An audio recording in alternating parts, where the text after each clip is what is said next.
gorgeous. And we love you for being here. And don't forget to share this podcast with a friend, babes. Because honestly, who needs men when we have you? Cheers to you.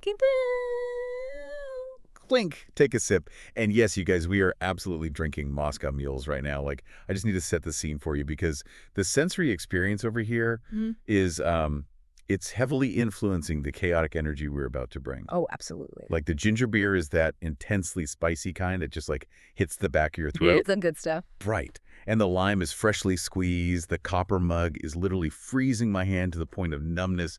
And honestly, the vibes are immaculate. It is genuinely like the only liquid coping mechanism powerful enough to endure the absolute mental gymnastics we're about to put ourselves through tonight.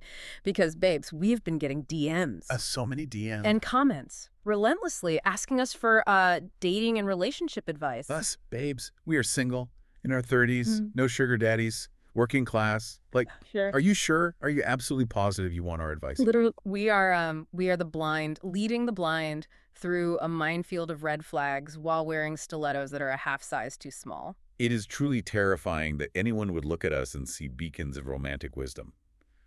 I mean, we are the architects of our own romantic demise. Oh my God, stop. We really are. We literally spent last weekend, analyzing a completely benign 3-word text message for 3 consecutive hours. I am sweating just thinking about it. We cross-referenced his punctuation with his astrological chart, only to realize the man was literally just asking a logistical question about a parking spot. The delusion was so real. But babes, you know the drill. You ask. We deliver. Welcome to the Snark Squad Relationship Hotline. Yes. Oh my God, my heart rate is already accelerating. The chaotic energy is flowing through my veins like this ginger beer. I am so ready. Let's do it. We are diving into your mess, your drama, and your absolutely unhinged romantic choices.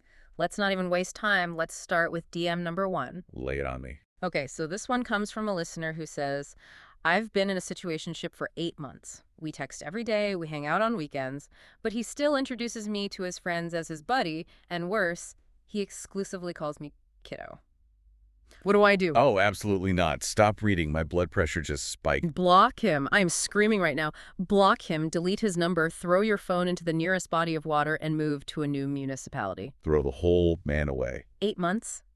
8 months is 2/3 of a year.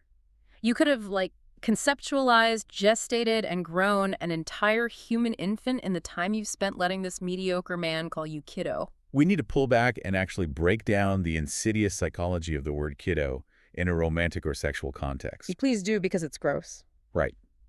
This isn't just an annoying pet name. It is a calculated, paternalistic, condescending, commitment-phobic shield.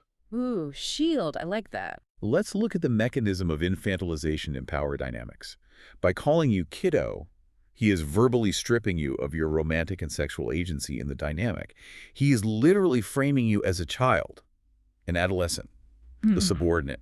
Wow. Wait. Yeah? And why? So that he never has to take responsibility for treating you like an adult partner. Exactly. It's giving creepy uncle. It's giving, I'm emotionally unavailable, but I really enjoy the fact that you buy me dinner and stroke my ego. It's a verbal stiff arm.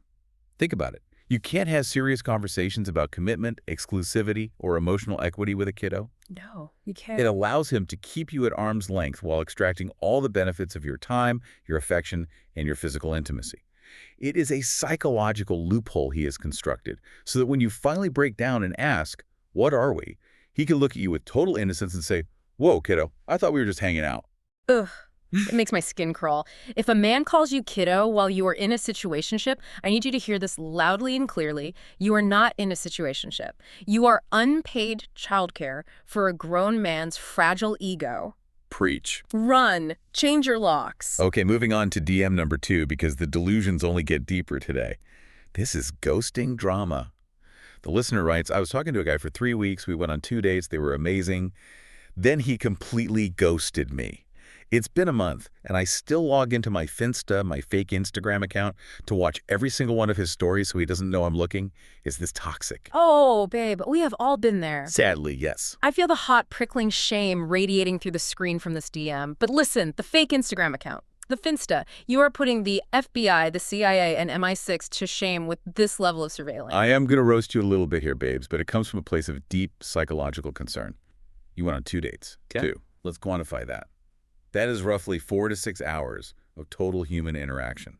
You are expending Department of Defense-level surveillance energy on a man who probably doesn't even use a washcloth in the shower. I am gagging, but you're right. Why are you giving him this prime, unregulated real estate in your prefrontal cortex? You are logging in, switching accounts, refreshing the page. For what? To see a blurry video of him clinking a beer glass at a loud sports bar. It is so true, and it hurts because it's true, but I cannot judge because I have been the absolute, undisputed queen of embarrassing digital stalking. Oh, I know. Like, do you remember my darkest hour? Do you remember when I accidentally liked my ex's new girlfriend's picture? Oh, the 2018 incident. It is etched into my memory forever. Not just a recent picture, a picture from 2018. It was a picture of her golden retriever from 6 years ago. Tragic. Just tragic. I was 4 scrolls deep into her grid at 2 a.m., squinting in the dark, my thumb slipped, and I saw that massive, glowing red heart appear on the screen. My soul left my body. You were devastated. I legitimately threw my phone across the room. It hit the wall, and I sat in the dark, considering legally changing my name, faking my own death, and fleeing to a non-extradition country. I wanted the earth to open up and swallow me whole. I remember you called me hyperventilating. I had to verbally talk you down from the ledge of deleting your entire digital footprint and living off the grid in a yurt. I was ready to buy a tent. But that sheer terror, that is exactly the risk of the finsta creeping. We have to look at the mechanism of why our brains do this. It's an intermittent reinforcement loop. It's the exact same psychology as a slot machine. Oh, wow. Yeah. You pull the lever, which is refreshing his page, hoping for a payout.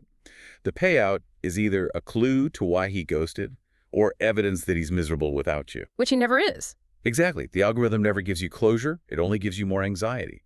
You are choosing the familiar anxiety of obsessing over him because it feels safer than the unfamiliar void of moving on. Let the ghost remain a ghost. Exercise him from your algorithm. Exercise him. Okay, DM number 3. And the audacity in this one is truly staggering. I'm ready. My ex and I broke up 3 years ago. We haven't spoken in 2.5 years.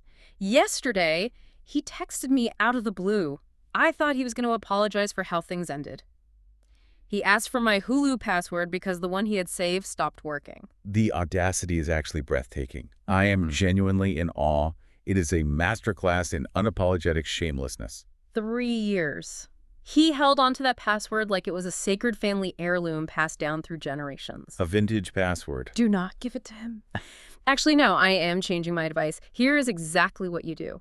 You change the primary profile name on the account to pay for your own streaming, you broke loser, and then you generously text him the new password. Oh my God, yes. Let him log in, settle onto his couch, and see that staring back at him. As deeply satisfying as that petty revenge would be, and maybe change the password to the exact date you broke up, just to twist the knife, analytically speaking, we need to look at what this text actually represents. Okay, lay it out. This is a man who values a $9 a month subscription over his own dignity and over your humanity.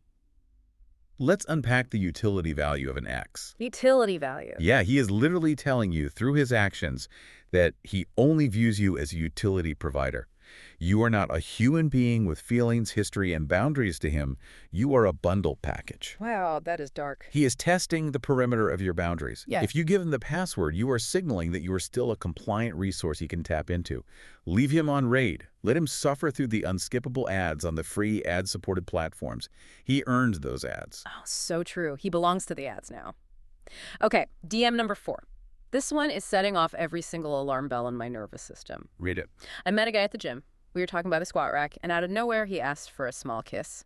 We were in the middle of a crowded gym, sweating, holding weights. I panicked and said no, and he got really defensive and weird. Was I wrong? Absolutely not. And we're going to get into this exact agonizing scenario later with our recap, because this is massive foreshadowing to some reality TV mess. Oh, you know it is. But let's really logically list the reasons this is an immediate catastrophic ick and a massive red flag. Number 1, sociology of spaces. Okay, Professor. The gym is an inherently vulnerable space. People are sweating, grunting, breathing heavily, and often in compromising physical positions. It is a sanctuary for self-improvement, not a nightclub.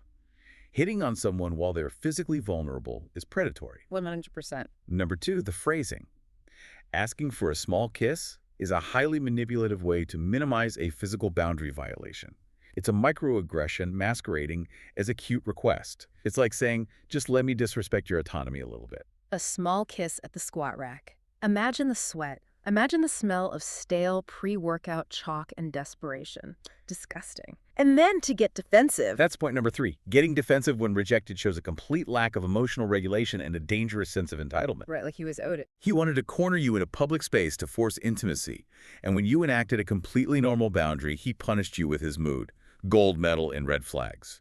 Cancel your gym membership and go to a new franchise. Completely agree. Okay, last DM, number 5. Buckle up. My seatbelt is fastened.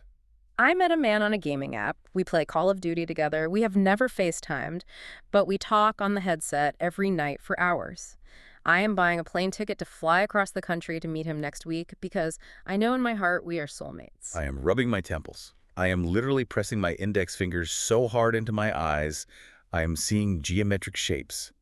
Have we learned absolutely nothing from a decade of reality television? Have the cautionary tales of Nev Schulman taught us nothing? See, this is where we divide because I fully support the delusion. I love this for her. Buy the ticket. Take the ride. You are enabling this. It could be a rom-com. He could be the absolute love of your life. You can meet at the airport terminal, drop your luggage, and slow motion run into each other's arms while the instrumental soundtrack swells in the background. Or, and let's look at statistical probability here, he could be a married man with 3 young children living in his mother-in-law's aggressively wood-paneled basement using a digital voice changer. Okay, that's dark. Let's discuss the psychology of hyperreality and parasocial romance.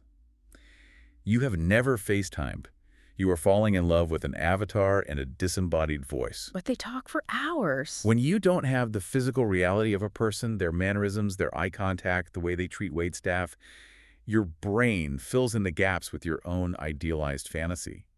You're projecting all of your unmet needs onto this blank canvas of a Call of Duty player. You're ruining the romance. I am trying to be the anchor of reason here, but I know I'm fighting a losing battle against the delusion.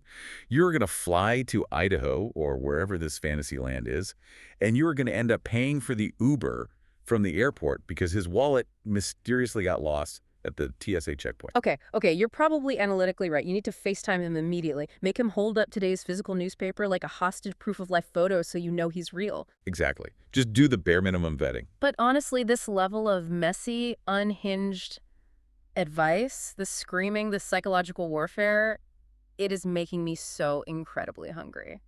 Which reminds me. Oh my God, yes. I know exactly where you were going. Because, babes, right before we hit record tonight, we went to Wendy's. And babes, the Baconator. Life-changing. It was an act of pure, unadulterated savagery. We were sitting in the front seat of my car, the engine was idling, and the windows were literally fogging up from the sheer heat radiating off the fries. The sensory experience, the taste of it, the structural integrity of 2 massive beef patties, 6 thick pieces of applewood smoked bacon, the American cheese just perfectly melting into the crevices of the meat. It was art. It was greasy, primal chaos. I had ketchup smeared on my steering wheel. I had mayonnaise on my knuckles. We were eating in complete silence like we had just survived a multi-year famine, and this was our first meal. And then, the inevitable consequence, the immediate, crushing, late-night regret that followed. Oh, the regret was so real. The exact moment the final bite was swallowed, the silence in the car shifted from reverent to deafening. You could actually feel the sodium coursing through our veins, spiking our blood pressure. My heart was working overtime. We just looked at each other, illuminated by the dashboard lights, surrounded by crumpled foil wrappers, deeply contemplating the life choices that brought us to this moment. It was a beautiful, catastrophic disaster. Honestly, Wendy's, if you're listening, babes, slide into our DMs. We will accept payment in Baconators. Thank you. I would gladly sacrifice my long-term cardiovascular health for a brand sponsorship. Bring on the cholesterol. Period. But babes, we are fed, we are tipsy, and we are absolutely unqualified. Let's get into the episode. We are talking 90 Day, The Single Life, Season 5, Episode 12, The Art of the Slow Fade. And let me tell you, there was no art involved in this episode. It was just blunt forced trauma to my sanity. It was an absolute buffet of bad decisions, weaponized incompetence, and a total lack of self-awareness. Let's start with what I believe might be the absolute cringiest date in the history of reality television, Sophie and Brian. Okay, setting the scene for everyone. Sophie is completely over the Pedro drama, or so she claims. She is ready to mingle. She is on a date with Brian. He's a local guy, owns a gym. She found him on a dating app. Right. She was so incredibly nervous he was going to be a catfish, but he shows up to the bar and he is genuinely hot. He is not a catfish. But babes, the connection, the chemistry, it was sub-zero, it was Arctic. It was physically painful to watch. I was squirming on my couch. Let's analytically dissect the agonizing, suffocating silence of this date. First of all, we have to talk about the massive language barrier. Oh my gosh, yes. You cannot build a foundation without words. Sophie claims she speaks Spanish, but it is incredibly elementary, conversational at best Spanish.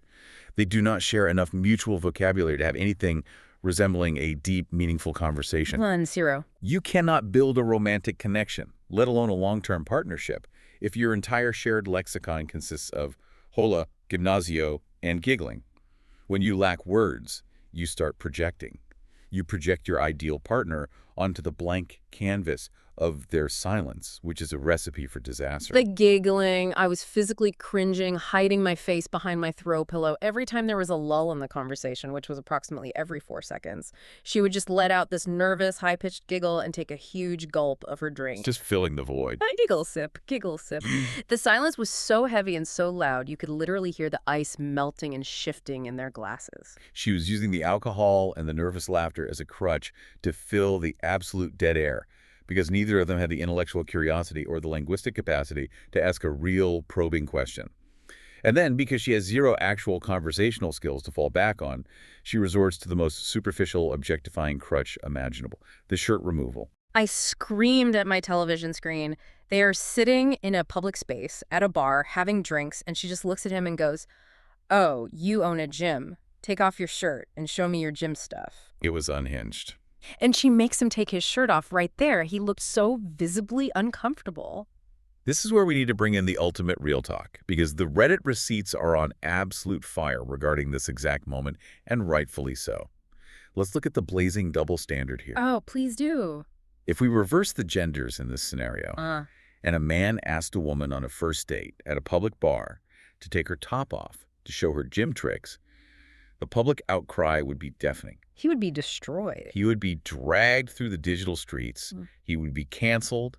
The network would have to issue a formal apology, and he would be scrubbed from the show immediately. It is wild how society allows this behavior to slide when the genders are swapped. Exactly. She completely objectified him. She reduced this entire human being entirely to his abdominal muscles. He reluctantly takes his shirt off, looking around the bar like, is this really happening? Am I being punked? He looked terrified. And then, without even asking for consent, she just reaches her hand out, says, "Let me touch it," and physically touches his bare stomach. Disgusting behavior. It is so gross. It showcases her absolute immaturity and her inability to navigate adult intimacy. She is treating him like a piece of meat, a shiny prop for her storyline, rather than a human being she's trying to build a connection with. That's so disrespectful. And the worst part is how the date progresses after this massive physical boundary violation. Yeah. He puts his shirt back on, the vibe is incredibly weird and strained, and then, completely misreading the room, he asks for a kiss. And she says, "Okay, a small one, just like our DM earlier." The irony is rich. But he goes in, and he is leading aggressively with tongue. It was a full-on makeout session after the most awkward, nonverbal, stilted date ever. And then, because the physical barrier has been broken, he clearly thinks, okay, we've kissed, let's hook up. Right, he thought he was in. He practically invites her over to his place, and she completely rejects him. She says, "Oh, actually, I'm going to hang out with my friends at the resort." And he gets visibly, poutily upset, which honestly makes them both look terrible in this situation. Let's look at the psychology of both sides. She used physical intimacy, touching his abs, making out, to bypass the hard work of emotional intimacy. Yep. She led him on physically because she had absolutely nothing else to offer conversationally, used him as a prop to prove she was dating, and then dropped him. Meanwhile, he got pouty because his ego told him that flexing his abs and slipping some tongue entitled him to sex. They are both operating at the absolute lowest possible vibration of modern dating. It is a complete mess. And then the ultimate slap in the face comes later. In her solo confessional, after this absolute dumpster fire of a date, she has the sheer nerve to say that because the conversation with Brian didn't flow, it actually made her miss Pedro. I started spiraling. Are you kidding me? Let me bring the shade, because I have been waiting for this. Sophie has the emotional depth and personality of a soggy day-old sandwich. Oh my God. She is entirely superficial.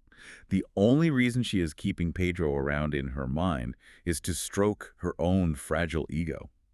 Think about their fundamental incompatibility. Pedro wants a traditional family. He wants a partner to build a tangible life with. Which she does not want. Sophie wants to be an Instagram model who goes on cringy dates and gets validated purely for her aesthetics.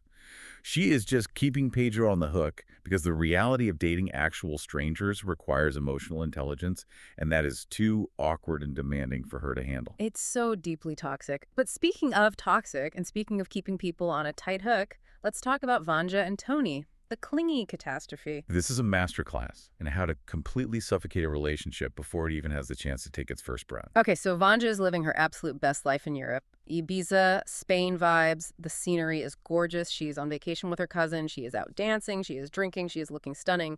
And back home in America, Tony is losing his absolute mind. He is fully spiraling. And let's be clear about the context. This wasn't a surprise last-minute trip. He knew she was going on this European vacation. He had the itinerary. But his anxious attachment style is so severe that he expects her to maintain the communication schedule of someone who is sitting in a gray cubicle doing data entry, not someone who's exploring the Mediterranean. I related to Vanja so emotionally in this scene. If I am on a European vacation, do not blow up my phone.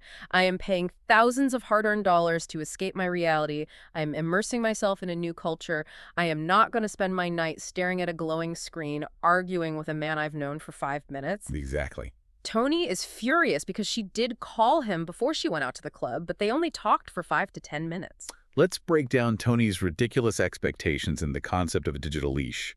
He literally says to the camera, "This is not what I signed up for." Excuse me, signed up for. You're not married. You have been casually dating for 2.5 weeks. You do not own a timeshare on her life. He looks wilted. He looks exhausted, Right. pale, and incredibly toxic. What we are seeing is a man trying to establish a rigid control dynamic under the guise of wanting open communication. He's using check-ins not to actually connect with her, but to regulate his own wildly unregulated nervous system. Yes. And the manipulative way he tries to trap her in the conversation. He asks her, well, if we agreed to communicate twice a day and you don't do it, what does that mean? Am I not trustworthy?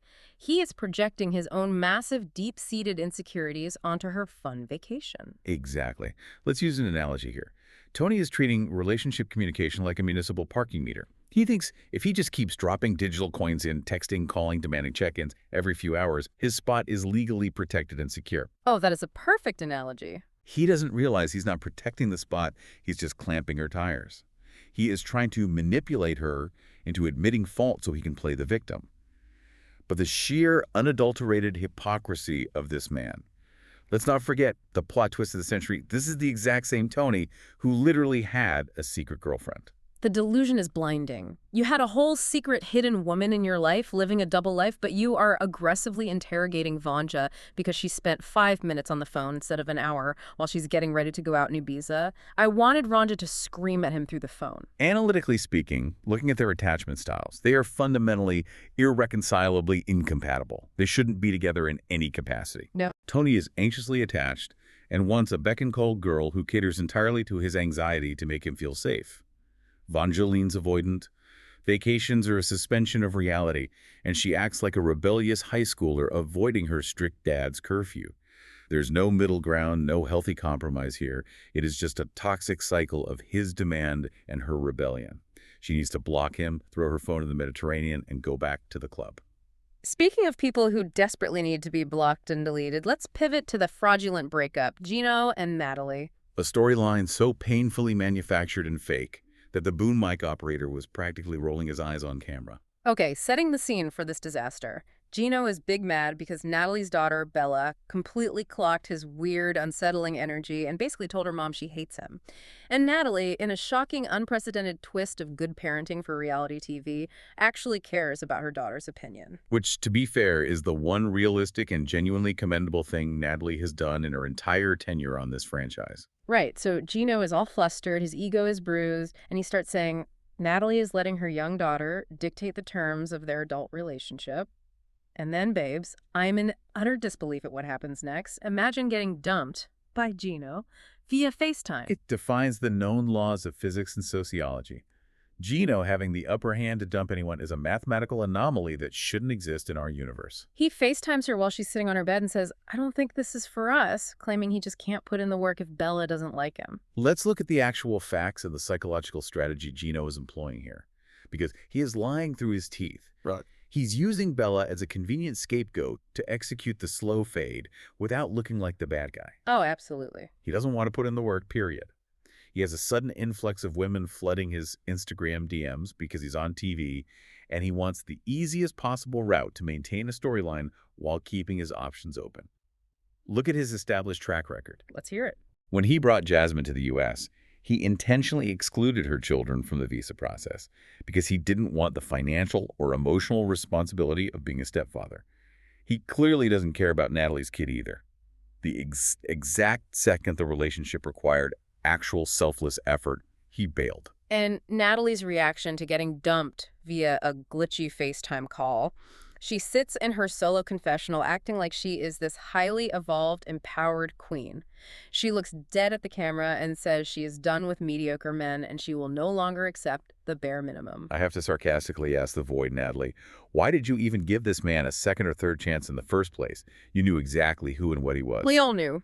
He's the textbook definition of mediocre. He's the global mascot for the bare minimum. You slept with him back to back after knowing he was actively talking to other women online, and now you want to sit in a confessional and preach to us about emotional maturity and high standards. Please. But the absolute best, most hilariously absurd part of this entire segment wasn't even the breakup itself. It was the absolute TLC fraud that happened right before it. The infamous basketball scene. Oh my God. I got completely obsessively sidetracked by this. We have to bring in the Reddit receipts because the internet sleuths are undefeated. Gino claims in his dramatic voiceover that shooting hoops is his therapeutic way to distress and that he has always played basketball. Babes, I have seen literal toddlers at a Chuck E. Cheese with better hand-eye coordination. It was an offensive insult to the sport of basketball. He could barely dribble the ball without looking down at his feet. His shooting form was entirely non-existent. It was glaringly, painfully obvious from the raw footage that this man has never attempted a jump shot in his natural adult life. Never once. He looked like an alien who had read a Wikipedia article about human recreation and was trying to mimic it. And his outfit, what was that hat? He was wearing this absurdly baggy, oversized hat that looked like a deflated chef's toque, and shorts that went all the way down to his shins like it was 2003. Not to mention the house they filmed him in. The Reddit sleuths pointed this out immediately, and it breaks the fourth wall completely. His house looks completely staged and fake. Oh, it was definitely an Airbnb. It is way too clean, way too generically decorated. We saw the absolute dungeon he lived in during previous seasons. This man is a giant fraud. He is participating in a symbiotic relationship with the network, posing as a legitimate cast member purely for a TLC paycheck. He has no real job anymore, so he has to invent these bizarre fake hobbies and orchestrate fake breakups to stay relevant and stay on our screens. It is so deeply embarrassing. I cannot even handle looking at him. Okay, let's move on to something slightly more positive, but still highly questionable. Kim and Wayne. Romance or red flags? Mostly weird enmeshed vibes, but let's assess this situation fair. Kim travels all the way across the pond to England to meet Wayne in person for the first time. And I have to admit, my cold heart was swooning a little bit. When she gets to the hotel, Wayne had already sent over a beautiful bouquet of flowers for her, and he even bought a hat as a welcome gift for her son Jamal. That is genuinely so thoughtful. It is thoughtful, yes. It shows he has manners. But let's bring the snark and the psychological analysis, because we have to address the massive, glaring elephant in the hotel room. Why on earth are you bringing your fully grown adult son on a first date halfway across the world? It is so incredibly weird. Jamal is just awkwardly third-wheeling this entire romantic, high-stakes getaway. It completely changes the fundamental dynamic of the trip. It's no longer a romantic vacation where two adults can explore their chemistry. It's a family field trip. Let's talk about the psychology of enmeshment here. Kim treats Jamal less like a son and more like a surrogate emotional husband. She relies on him to vet her partners, to protect her, and to validate her choices. By bringing him along, she is inserting a massive buffer between her and Wayne. It prevents true vulnerability. But regardless of the weird family dynamic, they do go on their actual date. He takes her for afternoon tea on a moving vintage train.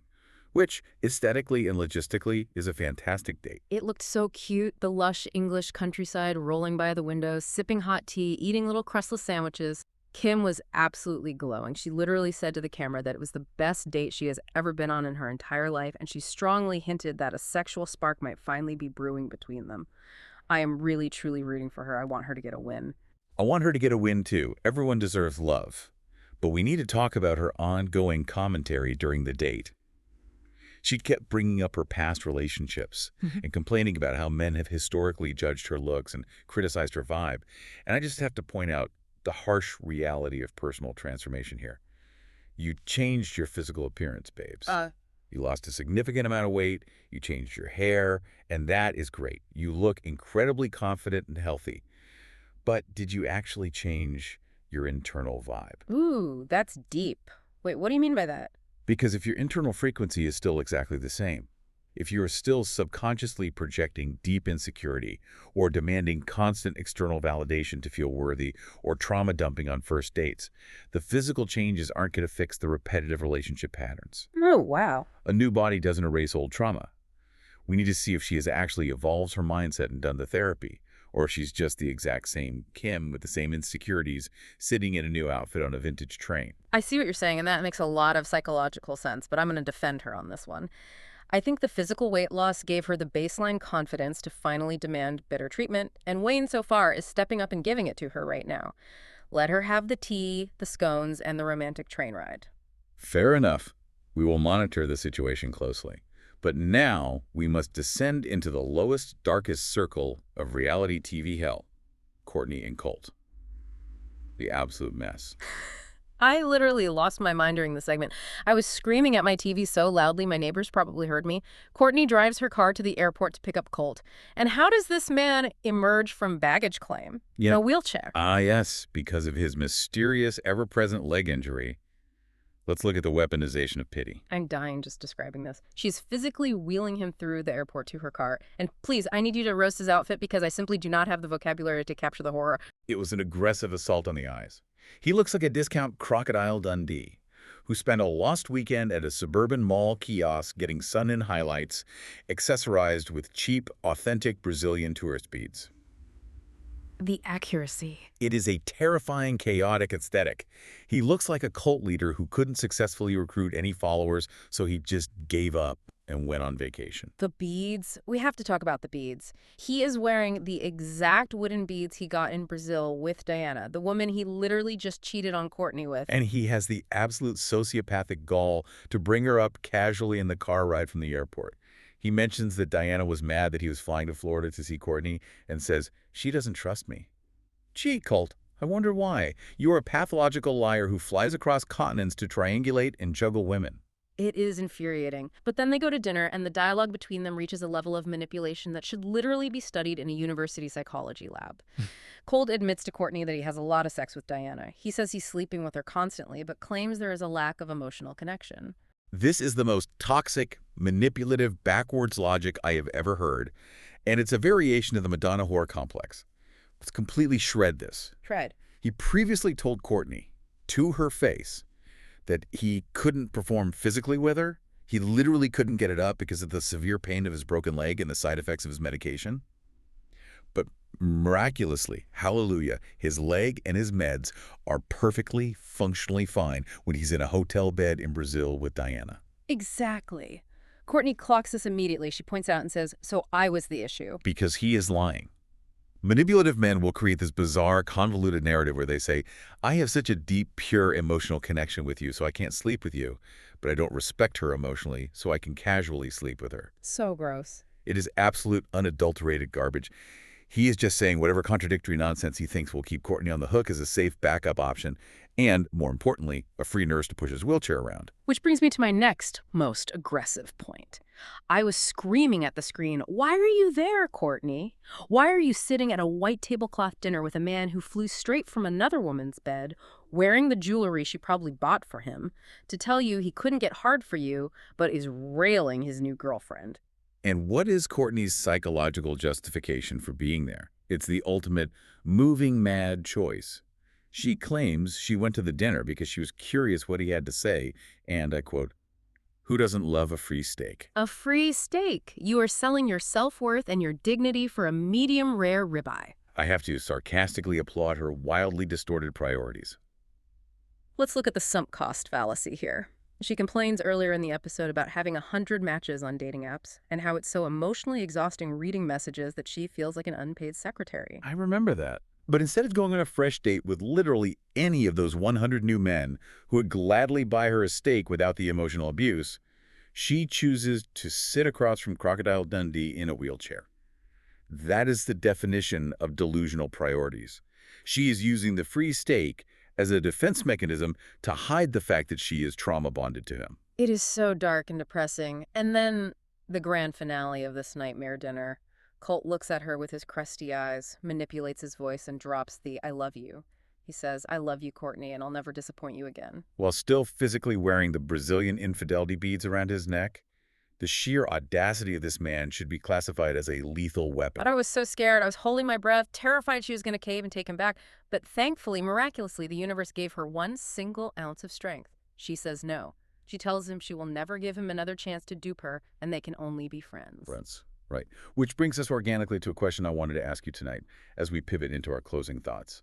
Is this love, or is this full-blown delusion? Oh, I love this question. Let's focus on Courtney keeping Colt around as a friend. I'm emotionally begging Courtney to block him. Keeping a lying, cheating, gaslighting manipulator around as a friend is pure, unadulterated delusion. Oh, fully. You do not owe an abuser your friendship. I genuinely think she feels guilty about his broken leg, like she is somehow responsible because they were at that weird retreat together when it happened. But you are not his caretaker. Being friends with someone who actively disrespects your reality is just a slow-motion form of self-harm. Analytically speaking, I am going to shred this delusion entirely. Colt is not looking for a platonic friend. He is looking for a free nurse, a trauma sponge, and a fallback option. He is continuously testing the perimeter of her boundaries. Always testing. Courtney is operating under the delusion that she can control the narrative and regain her power by demoting him to the friend zone. But the reality is, by sitting at that table, eating that steak, and engaging in his monologues, she is keeping the door cracked open. Which is exactly what he wants. Complaining about the labor of dating apps while entertaining a man who physically repulses you is peak delusion. She is addicted to the familiar chaos he provides, because navigating that chaos is easier than actually doing the work to vet a healthy, stable partner. So true. It's so much easier to stay in the familiar mess than to step out into the unknown, healthy world. Okay, next question for you. If we were hosting the Red Flag Olympics based on this episode, who is winning gold and ignoring obvious red flags? Our contenders are Tony, Sophie, and Colt. A truly wretched, uninspiring lineup of humanity. I am strongly nominating Tony. I think blowing up your brand new girlfriend's phone while she is trying to enjoy Ibiza, demanding she sacrifice her expensive vacation to talk to you for an hour, and pouting about a 5-minute check-in is an immediate, glaring red flag. It screams possessive, controlling, and deeply, dangerously insecure. That is a very strong nomination. But I am going to counter and nominate Sophie. She goes on a date with a virtual stranger at a public bar, demands he perform physical gym tricks like a circus animal for her amusement, touches his bare stomach without asking for consent, and then allows him to lead a forced, awkward kiss with aggressive tongue. When you lay it out like that. And her response to all this glaring incompatibility and boundary crossing, to just sit there and giggle nervously into her cocktail. She ignored a massive parade of red flags simply because the man had visible abs. You make a compelling case, but honestly, we have to award the gold medal to Colt. Unanimously, without a doubt. For his sheer, unadulterated audacity to look Courtney in the eyes, tell her he loves her, and promise to never hurt her again, while literally wearing the wooden bead necklace he acquired while vacationing in Brazil with the woman he actively cheated on her with. He wore the tangible evidence of his infidelity to his reconciliation dinner. He wins gold, silver, and bronze in the Red Flag Olympics. He is the Michael Phelps of emotional manipulation. Disgusting. Okay, next up. Say it louder. What should have been said in this episode, but wasn't. Let's talk about that horrible Sophie and Brian date. I will insist on this until my dying day. When Sophie leaned across the table, objectified him, and said, "Take off your shirt, let me see your gym tricks," Brian should have looked her dead in the eye, held his ground, and said, "Your turn." Oh my God. Yes, the gasp I just let out. He should have highlighted the absolute absurdity and the profound inappropriateness of the request by turning the mirror right back on her. Or, if he wanted to be slightly more diplomatic but firm in his boundaries, he should have said, "If you want to see the goods, you have to earn your way into the bedroom. We are at a public bar, have some class." Period. He let her walk all over his dignity for 5 minutes of screen time. That would have been incredible, earth-shattering television. My addition to say it louder goes to Natalie. When Gino called her on that glitchy FaceTime to break up with her because her daughter Bella didn't like him, Natalie shouldn't have just sat there looking sad, pouting her lips and saying she deserves better. She should have screamed at him. What exactly should she have said? Give me the script. She should have said, "You didn't break up with me, Gino. I let you go because my brilliant daughter clocked your fake, basketball-faking, baggy hat-wearing ass from day one. You are a fraud. You are terrified of commitment. Now go back to your suspiciously clean, staged Airbnb house." It would have been beautiful, poetic justice. Natalie has the well-documented capacity for dramatic, screaming outbursts. I'm honestly shocked she kept it so contained in that moment. I know. She totally missed her moment. Finally, let's look at the future regret forecast. What decision made tonight is going to age very badly? I am looking squarely at Sophie missing Pedro. A catastrophic disaster waiting to happen. I predict that Sophie going back to Pedro or even cracking that door open again is going to age terribly. They are on completely different planets in terms of maturity. Pedro wants a wife who is going to settle down, have kids, build wealth, and be part of a traditional family unit. Sophie wants to be an Instagram model who goes on cringy dates, asks men to take their shirts off at bars, and aggressively avoids deep conversations. If she goes back to him just because she's bored, lonely, and terrible at dating, it is going to blow up in her face 10 times worse than the first time. That is a highly solid, psychologically sound forecast. My future regret forecast is focused intensely on Kim bringing her son, Jamal, on her dates. I am warning you right now, as a student of human behavior, having your adult son vet your potential overseas romances is going to severely backfire. It's so enmeshed. It's too much pressure. It's deeply unhealthily enmeshed. It is going to backfire spectacularly when Wayne, or literally any other guy she dates, realizes that he is not just dating Kim, he's dating the son too. You are inserting a judgmental third party into the absolute most delicate, vulnerable stage of romantic development. So true. Jamal is eventually going to overstep his bounds, or the man is going to feel constantly judged and surveilled, and it will kill the romance entirely. Leave the adult kids at home when you are trying to establish a sexual spark on a vintage train. Yes. Oh my God, the accuracy, the mess. I cannot handle it. I feel like we just ran an emotional marathon. But babes, that is all the chaos we have time for today. We survived the slow fade, the bad dates, the psychological warfare, and the crushing Baconator regret. Thank you to the absolute best listeners, the Snark Squad, for hanging out, drinking with us, and spiraling with us tonight. We literally could not do this without you. And remember, babes, please share this podcast with a friend. Leave us a rating, leave us a review. It feeds our fragile egos and validates our existence. It really does. Like babes, we gave relationship advice with zero qualifications, drank Moscow mules, roasted a man in a wheelchair, and somehow still made sense. Terrifying. Stay delusional, stay entertaining, and we will see you on the Snark side. Stay delusional, stay entertaining, and we will see you on the Snark side.